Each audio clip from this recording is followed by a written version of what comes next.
si vous le permettez, avant de répondre à votre question, au nom de monsieur le directeur général de la police nationale, au nom de toutes de la plus haute autorité de ce pays, de m'incliner devant la mémoire des disparus, de présenter nos condoléances également aux familles éplorées.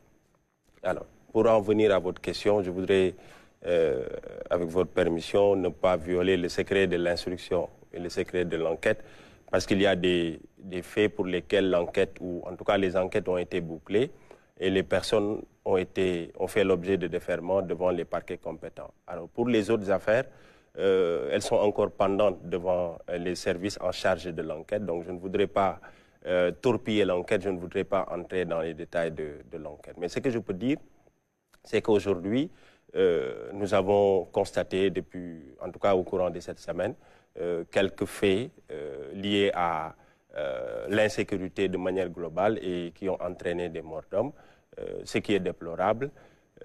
Mais la police nationale a déployé à travers ses services tous les moyens qui ont permis, dans un temps relativement court, pour par exemple l'exemple de Pikine, de mettre la main sur les personnes qui sont présumées soit auteurs ou complices dans cette affaire. Alors, la question qu'on se pose, c'est qu'avant, on voyait des agressions peut-être avec des couteaux, mais aujourd'hui, quand on voit le cas de Grand Yoff, des coups de feu devant une personne qui voulait s'interposer face à une agression, qu'est-ce que ça révèle exactement? Est-ce que Dakar est tellement insécure ou peut-être pas trop bien surveillé par la police que les gens se permettent de circuler avec des armes à feu comme ça, sans peut-être de permis de port d'armes? Alors, comme je l'ai dit tout à l'heure, je ne voudrais pas trop m'avancer sur les considérations liées aux circonstances de l'affaire de Grand Yoff. Pourquoi? Parce que j'ai dit tout à l'heure que l'enquête ou les enquêtes sont en cours. Mais ce que je peux dire concernant cette affaire, c'est que cela pose véritablement la question de la circulation des armes, que ce soit les armes blanches, que ce soit des armes à feu au niveau de notre pays.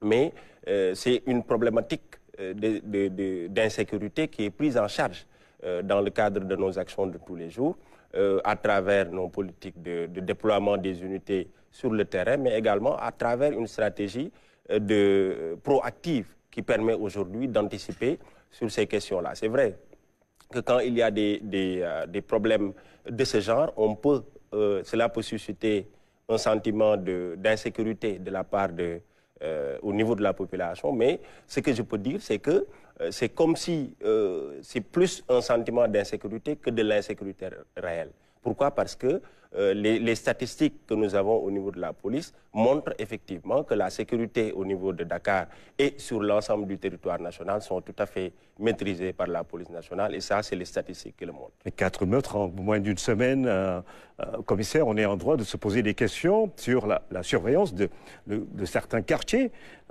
Pikine, Grand Yoff, ce sont des quartiers quand même criminogènes. Est-ce que la police est assez présente pour au moins dissuader les malfaiteurs?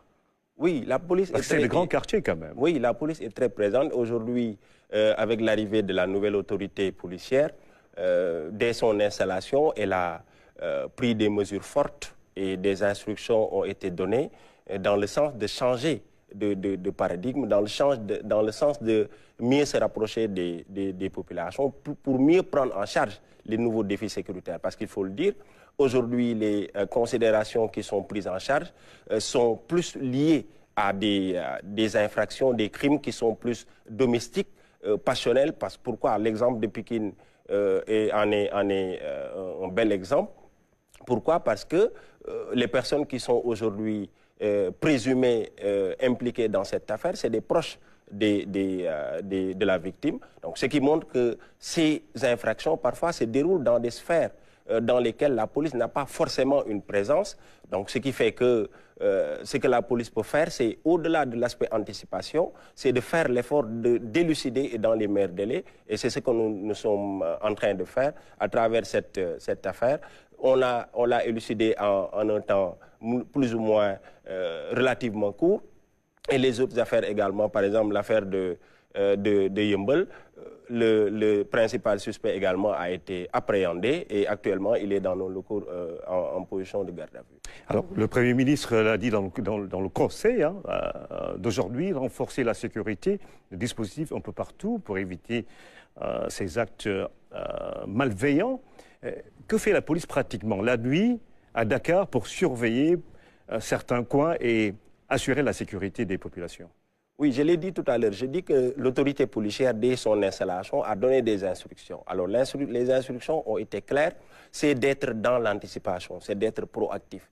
Alors, comment être proactif? Des opérations de sécurisation, elles sont menées tous les jours, de jour comme de nuit. Que ce soit des opérations, des patrouilles qui sont pédestres, des patrouilles motorisées. Mais au-delà de ça aussi, il y a une présence policière marquée au niveau des grands axes stratégiques, au niveau de certaines zones qui sont jugées criminelles.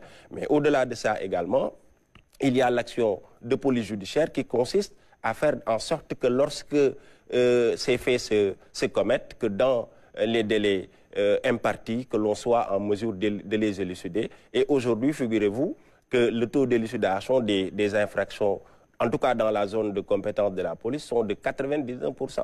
Ça veut dire qu'à chaque fois, quand il y a des crimes domestiques ou des infractions qui se commettent à l'intérieur des maisons ou parfois dans des circonstances assez douteuses, dans un temps relativement court, la police fait l'effort d'élucider l'affaire, de mettre la main sur les infracteurs et de les traduire devant la justice. Sans doute, vous ne voulez pas dévoiler votre stratégie, mais le constat est là, les agressions se multiplient à Dakar.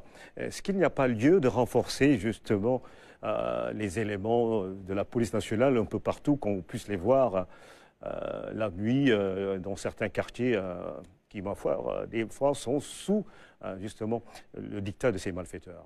Oui, ces derniers temps, là, beaucoup d'efforts ont été faits par les pouvoirs publics pour renforcer davantage la police nationale, aussi bien en moyens humains qu'en moyens matériels. Et aujourd'hui, de par la volonté des nouvelles autorités, elle est claire, elle est affichée, qu'il y a une volonté ferme de renforcer la sécurité au niveau, sur toute l'étendue du territoire, mais à plus forte raison dans les agglomérations. Donc aujourd'hui, la volonté est là et des efforts sont en train d'être faits et déployés. Et les instructions qui ont été données, qui actuellement sont en train d'être mises en œuvre par les équipes sur le terrain, montrent clairement que la police s'emploie de jour comme de nuit à faire de sorte qu'on ait un Sénégal en sécurité. Il faut que la peur change de camp. La peur doit changer de camp et elle changera de camp. Pourquoi? Parce qu'il y a des fonctionnaires de police qui sont dévoués et qui s'engagent aujourd'hui à travailler pour que les honnêtes citoyens puissent véritablement vivre en quiétude. Merci, commissaire Mohamed Gueye, porte-parole de la police nationale. Nous parlions de ces meurtres qui se sont succédés.